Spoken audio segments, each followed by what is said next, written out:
Naging produktibo ang linggo ni Pangulong Ferdinand R. Marcos Jr. Highlight dito ang kanyang pagdalo sa ASEAN 2026 kung saan kanyang binigyang diin ang kahalagahan ng pagbabalik ng rehiyon bilang pangunahing pwersa sa pandaigdigang ekonomiya.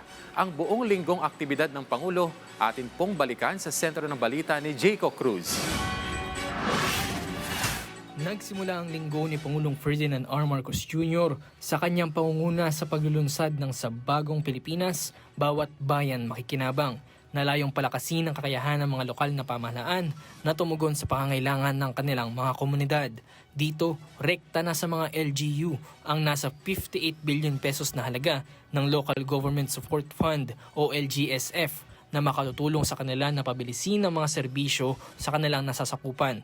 Binigyang diin ng Pangulo na lahat ay makakatanggap ng tulong mula sa pambansang pamahalaan, anuman ang kulay politikal. Tinanggap din niya ang Memorandum of Agreement o MOA na nilagdaan ng Department of Education at mga lokal na opisyal mula sa iba't ibang lungsod para sa Nationwide Classroom Building Program. Mahalagang akbang ang MOA para mapalakas ang whole of government collaboration sa pagpapabuti ng mga pasilidad pang-edukasyon sa buong bansa.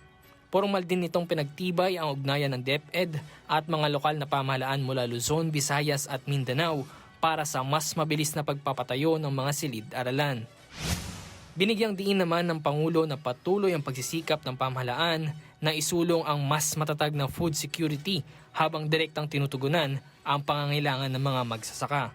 Sinabi yan ng Presidente sa 2026 National Irrigation Administration, National Confederation of Irrigators Association General Assembly.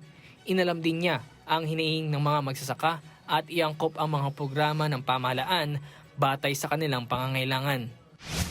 Binigyan diin naman ng Pangulo ang kahalagahan na maibalik sa ASEAN ang pagiging pangunahing puwersa sa pandaigdigang ekonomiya.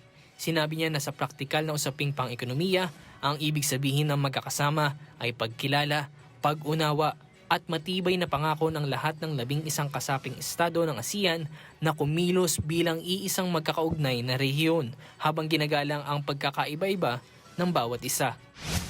Pinangunahan din ng Pangulo ang turnover ceremony ng piling memorabilia ng People's Champ na si Manny Pacman Pacquiao sa National Sports Museum. Ipinagkaloob sa Pangulo ang mga simbolikong alaala mula sa karera ni dating Senador Pacquiao sa boxing, kabilang ang 2 pares ng kanyang competition sports at isang World Championship belt.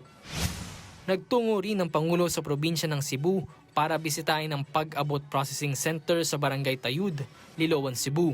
Layunin ng processing center na makapagbigay ng komprehensibong serbisyong panlipunan at holistic intervention para sa mga bata, individual at pamilyang namamalagi sa lansangan habang hinihintay ang kanilang reintegrasyon sa kani-kanilang komunidad.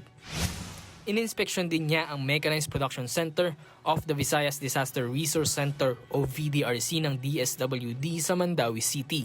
Ang VDRC ang pangunahing production, storage at logistics hub para sa disaster response operations sa Visayas at Mindanao.